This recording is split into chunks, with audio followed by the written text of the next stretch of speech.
Hello friends, today's story will be Secrets Beneath the Walls. The sunlight filtered through the grey clouds as I finally arrived at my grandmother's old house.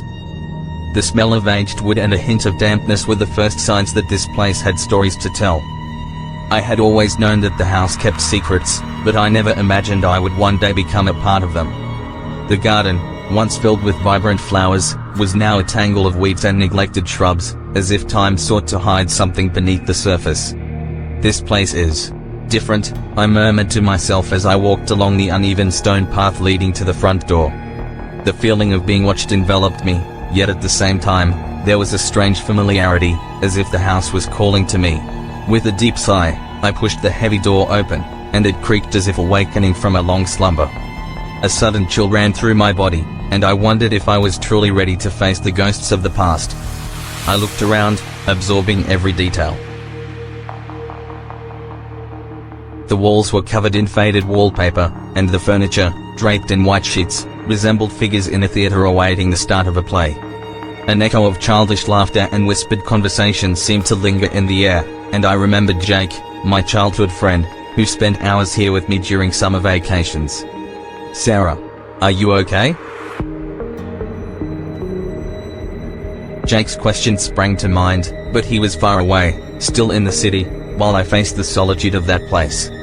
Determined to explore, I headed toward the backyard, where an ancient oak tree stood majestically, its exposed roots resembling claws trying to grasp the earth. As I walked through the yard, something shiny caught my eye. I approached and noticed a stone covered in moss, with strange symbols carved into its surface. A wave of chills ran down my spine. I didn't know what those symbols meant, but there was something about them that drew me in.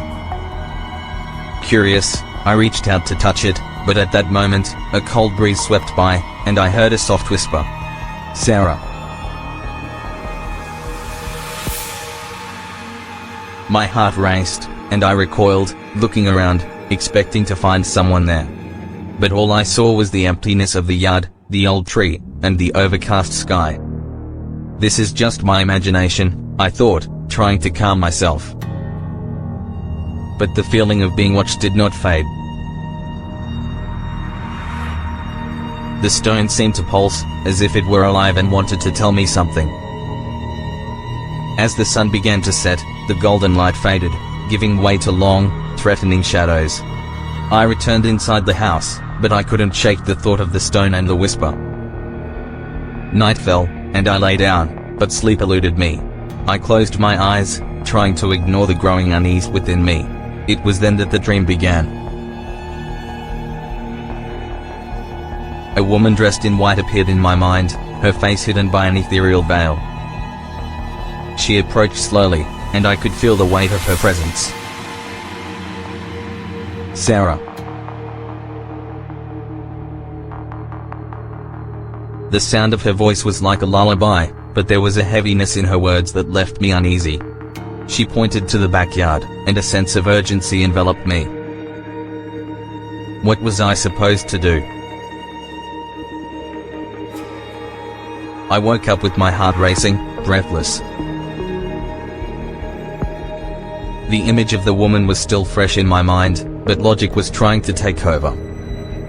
"It was just a dream," I whispered to myself. But a part of me knew there was something deeper in that call.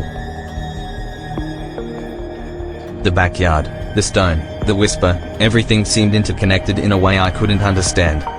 And no matter how much I wanted to ignore it, an irresistible curiosity began to sprout within me, like a seed yearning for light. The daylight was still soft, but I was already filled with anxiety. The dream from the night before echoed in my mind, and the image of the woman in white felt more real than ever. When I found Jake at the corner of my old street, his smile brought me some comfort. "Hey, Sarah. How are you?" he asked, with the youthful energy that always characterized him. I don't know, Jake. I had a strange dream about our house. A woman was calling me, pointing to the backyard, I replied, trying to conceal the tremor in my voice. Jake frowned, intrigued. "What woman? Did you recognize her?" No, I've never seen her before. But something about her felt familiar. I feel like we need to check out the backyard, I said, my voice trembling slightly.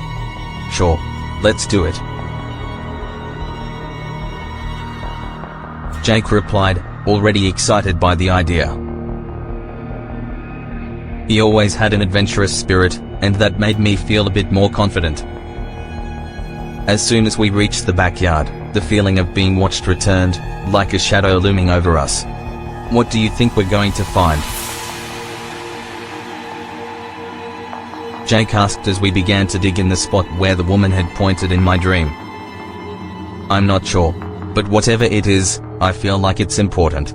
Like it's been waiting for me, I replied, removing the dirt with my hands, not caring about the grime accumulating under my nails. After a few minutes of hard work, we began to see dark wood beneath the soil. Look at this. I exclaimed, adrenaline surging. With a combined effort, we managed to unearth an old wooden box, covered in intertwined roots and dirt. Wow, this looks really old. Do you think it's from your grandmother's time? Jake asked, admiring the box. Maybe. Let's open it. I said, barely containing my excitement. When we finally managed to lift the lid, a smell of mold and something heavier, almost foul, wafted out. What we found left me speechless, a porcelain doll, with eyes that seemed to follow my every move, and a yellowed letter, worn by time. This doll is strange, Jake commented, a bit hesitantly. Don't you think? Yes, it seems like it has a story. Let's check the letter first, I said, carefully pulling the paper.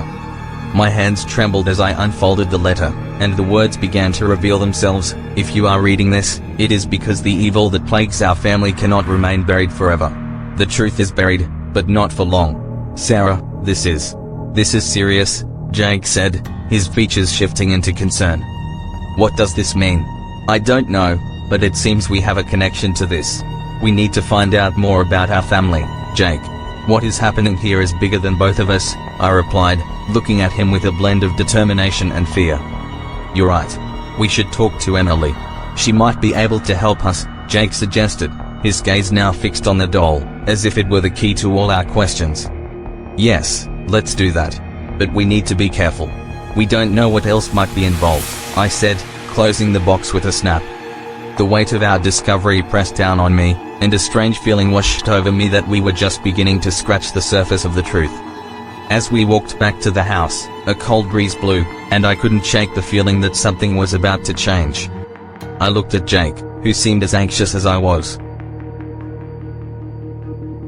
Do you believe in curses, Jake? I don't know, but if this letter is true, maybe we should start believing, he replied, his tone serious. I couldn't help but think of the letter's final line, the truth is buried, but not for long. Could this be our truth? And what else could still be revealed? The sunlight filtered through the curtains in the room, but the air still felt heavy with the mysteries I had uncovered. The box we found in the yard wasn't just an object, it was a door to the dark past of my family. I felt as if I were in a maze, and each new discovery led me deeper, closer to something I didn't know if I was ready to face. Jake and Emily stood by my side, and the tension was palpable. Have you thought about what the letter said? Jake broke the silence, looking at me with a worried expression. The truth is buried, but not for long. That doesn't sound good. I know, I replied, running my fingers through my hair. But we have to find out more. If there's a curse, we need to understand how to break it. Emily, who had been watching in silence, finally spoke up. Her voice was soft but firm. What did your grandmother really do? Do you know? I heard some things around town, but I don't know what's true. A chill ran down my spine. The idea of investigating more about my grandmother made me nervous. She had always been a distant figure to me, full of secrets that had never been revealed. But now, I needed to find out.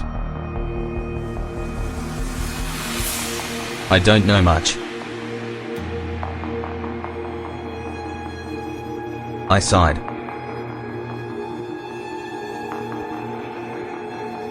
But I'll ask my mum. Maybe she has more information about our family's past. And what if she doesn't want to talk?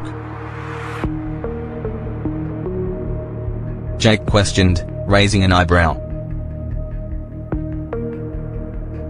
Then we'll look elsewhere, I said, determined. We should visit the town library. There might be records about my grandmother, about what she did. Good idea. Emily nodded in agreement. Let's do it now. The library was an old building, much like the house I lived in. The smell of dusty books and aged wood enveloped me as soon as we walked in. The librarian, an elderly woman with great hair and a penetrating gaze, watched us with curiosity as we made our way to the local history section. What are you looking for? She asked, her voice echoing in the silence of the place. We're researching Sarah's family, Jake replied, pointing at me. Your grandmother. The librarian hesitated for a moment, and her gaze became more intense. Ah, Sarah's family, she murmured.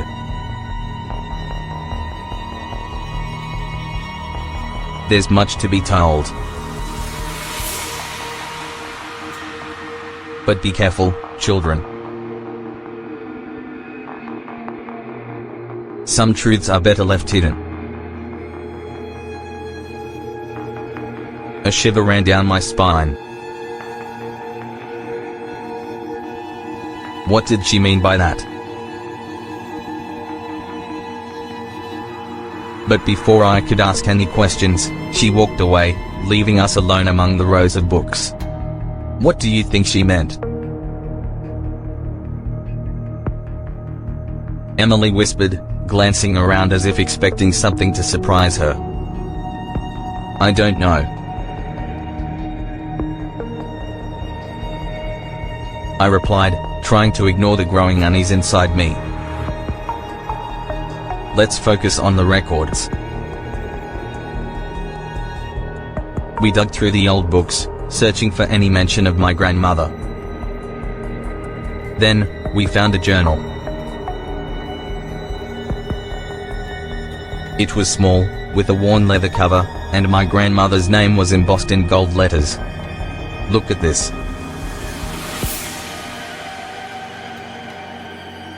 Jake exclaimed, holding the journal carefully. Let's take a look. We sat at a table in a corner of the library and began flipping through the pages. The notes were confusing, mixing recipes for home remedies with references to rituals and strange symbols.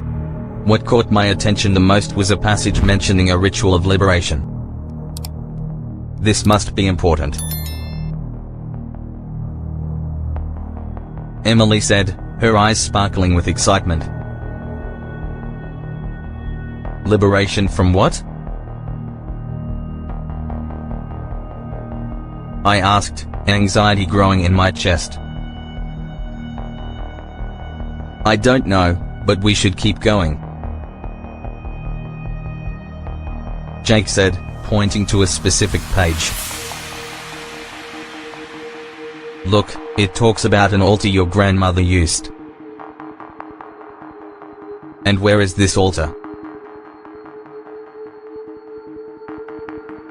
I asked, my voice trembling. I don't know, but maybe there are more clues in the rest of the journal. He turned the page, and my eyes fixated on a line that read, "When the sun sets, the truth will be revealed." A strange tension hung in the air. The idea of a ritual and a possible curse left me feeling uneasy, but at the same time, there was a part of me that felt drawn to it. As if, in some way, I was connected to all of this. "We need to know more," I declared, my voice resolute, though fear still lingered. "Then let's go." Jake and Emily nodded, and together we stood up, ready to face the shadows of the past. The air felt heavy that night, as if the very environment was tense, waiting for something. Jake and Emily were in the living room, surrounded by lit candles that cast dancing shadows on the walls. I was trembling, holding the worn letter we found in the box. The words of that warning echoed in my mind, and the anticipation of the ritual made me both anxious and apprehensive. I knew that what was about to happen could change our lives forever. "Are you ready for this, Sarah?" Jake asked, his voice low and hesitant. He had always been the most sensible among us, but that night, even he seemed a little apprehensive. "I don't know, but we need to do this. To break the curse," I replied, trying to sound more confident than I truly felt. Emily stepped closer, placing her hand on my shoulder. "We're in this together, Sarah. No matter what happens," she said, trying to encourage me. But as I looked into their faces, I could see that the concern was mutual. The atmosphere was thick, and the presence we felt seemed to intensify with each passing moment. As we began to recite the words of the ritual, a cold breeze swept through the room, extinguishing some of the candles and causing the remaining flames to flicker. Then the whispers started, soft at first, as if they were far away, but soon they grew closer, more insistent. "Sarah," was the only word I could distinguish. The voice sounded like a distant echo, yet it was undeniably familiar. "Did you hear that?" I asked, my heart racing. Jake and Emily nodded, their gazes meeting in a silent understanding that we were not alone. The atmosphere seemed to vibrate with an energy that wasn't ours. The doll I had found in the box was there, on the table in front of us. I couldn't take my eyes off it, and suddenly, I saw a movement. It shifted slightly, but just enough to make me recoil, terror taking hold of me. "No, no, no!" I exclaimed, as a shadow began to form behind me, growing more defined. I felt an intense chill run down my spine, and before I could react, I was pulled into a deep trance. In the darkness, I saw the woman from my dream. Her expression was intense, and her eyes seemed to pierce through to my soul.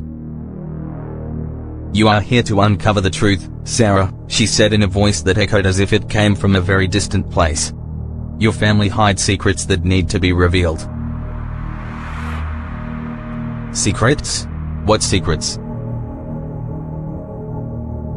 I asked, my anxiety turning into a mix of fear and curiosity. The woman raised her hand, and images began to appear before me. I saw scenes of betrayal and violence, familiar faces contorting in pain and despair. My heart tightened as I realized that those I loved were part of a legacy stained by blood. "You have a choice to make, Sarah. To free or to chain.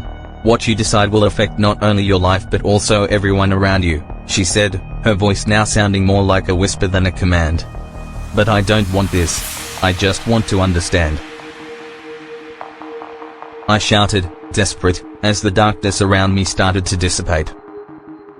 The woman smiled faintly, but her eyes were filled with sadness. "Understanding is just the first step. The truth can be a heavy burden. Your destiny is intertwined with what you choose to do with what you have discovered, she replied, and the images began to fade, leaving me feeling empty and confused. Suddenly, I was back in reality, collapsing to the ground, gasping for breath. Jake and Emily were by my side, their expressions a mix of concern and relief to see me awake. Sarah, what happened? Jake asked, his voice trembling. I saw the woman from the dream. She showed me things about my family. Dark things, I answered, still trying to process everything. The fear and revelation left me in a state of shock. I don't know what to do, Jake. I don't know if I should free this spirit or keep it trapped. Emily placed her hand on my arm. We need to find out more. We can't stop now. Whatever is trapped may be necessary to understand what comes next. The tension in the air rose again, and I knew we were just at the beginning of a journey that could lead us to the abyss or perhaps to freedom. The ritual had taken on a magnitude I could never have imagined. I felt as if I were floating between two worlds, yet at the same time, trapped in a reality that seemed to disintegrate. The walls of the house trembled, and an intense cold filled the space. I was completely submerged in the vision, a whirlwind of memories and emotions that weren't mine, yet pulsed within me as if they were part of my own story. Sarah, wake up. Jake's voice echoed, but it seemed so distant. I saw flashes of unfamiliar faces, whispers blending with the wind, and a growing sense of urgency. The woman from the dream, that ethereal and anguished figure, stood before me, but her expression was different. There was desperation in her eyes. You need to understand, Sarah. The truth is not what it seems. Suddenly, everything disappeared. I woke up with a start, breathing heavily. The room was enveloped in a heavy energy, the atmosphere thick with a tension that could be cut with a knife. The doll we had found was now standing, in a position I could have sworn it wasn't in before. Its eyes, once empty and expressionless, now seemed to gleam with a malice that chilled my blood. Jake, Emily. I shouted, trying to get up, but my body felt weighed down. What happened? What's going on? Jake's expression was one of concern, while Emily seemed frozen, her eyes locked on the doll. Sarah, you were in a trance. The doll. It moved on its own. Jake said, his voice trembling. I looked at the doll, which now appeared to be watching my every move. We need to do something. The energy here is. It's wrong, Emily murmured, her face pale as the moon. The spirit. Has it been released? Her words echoed in me, and the feeling of dread grew inside. If the spirit had been set free, what did that mean for us? What had been unleashed? The vision of the woman continued to resonate in my mind, but now there was a new urgency. What did she want me to understand? We need to uncover the truth about our family, Jake said, his determination growing. If the curse can be broken, then we have to face it. And we need to tell the town. You're right, I said, trying to regain my composure. The box. Everything related to this needs to be revealed. If we don't, we risk making the situation worse. We agreed to meet with the townspeople, even knowing that it might not be well received. But the truth was that we were all connected by this dark legacy. The idea of informing the town about what we had discovered brought a mix of anxiety and courage. What could we say? How could we make them believe us? Maybe we should prepare what we're going to say, I suggested. We need to be clear and show that we're not here to cause trouble, but to seek help. Jake nodded, and Emily, still looking apprehensive, agreed. I think we should also mention your grandmother's story, Sarah. They need to understand that it's not just about you, but about all of us. I agreed, feeling the weight of responsibility on my shoulders. I was the spokesperson for a legacy that carried mysteries and pains that weren't just mine, but belonged to an entire community. With each step we took, the pressure mounted. What was to come could change everything. Let's get ready, I declared, determination growing within me. If we're going to reveal the truth, we need to be prepared to face the consequences. We can't let fear paralyze us. Together, we began planning the meeting, each of us contributing our ideas and concerns. The doll, observant and silent, seemed to symbolize everything we were about to face. The atmosphere was changing, and I knew that the truth, no matter how dark it might be, needed to be brought to light. The future of the town and our lives depended on it. The auditorium in the small town was packed. The tension was palpable, a mix of skepticism and fear hanging in the air. Jake and Emily stood beside me, their expressions mirroring the anxiety I felt. With my heart racing, I stood up to speak, a lump in my throat making it hard to articulate my words.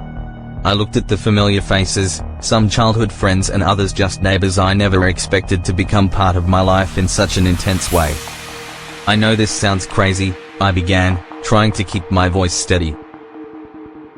But we found a box buried in my grandmother's yard. Inside were strange objects and a letter that spoke of a curse plaguing my family. Murmurs echoed through the room, and I could feel the gazes turning toward me, assessing, waiting for more. Jake mustered his courage and joined me. Sarah isn't alone in this. I was with her, and so was Emily. We need to understand what's happening and how it affects us. His voice, though steady, trembled slightly. An older woman with grey hair and a hardened gaze interrupted. Are you saying your grandmother brought this curse here?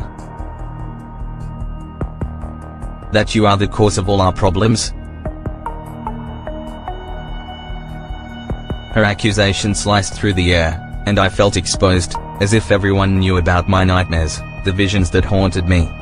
No, that's not it. I tried to argue. The letter said the truth is buried. We need to uncover what that truth is.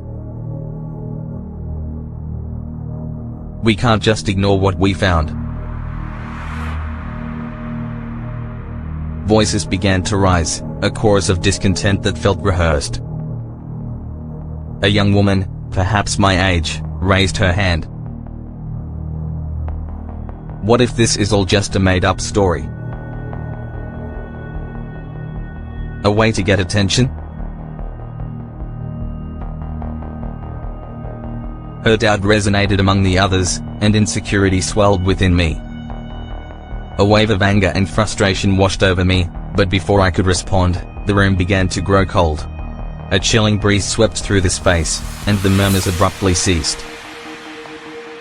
We all looked toward the entrance, where a female silhouette began to materialize. It was the woman from my dream, dressed in white, but now her gaze seemed different. It was no longer a cry for help, but a protective presence. You didn't listen to me, she said, her voice echoing in the room. I am not what you thought I was. I am the guardian of your family's secrets. The tension shifted to confusion. I looked at Jake and Emily, who were as bewildered as I was.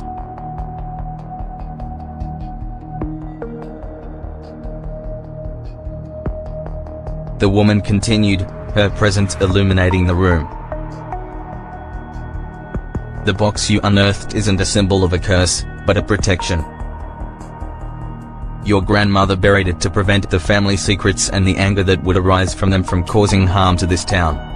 The revelation hit me like a punch to the gut.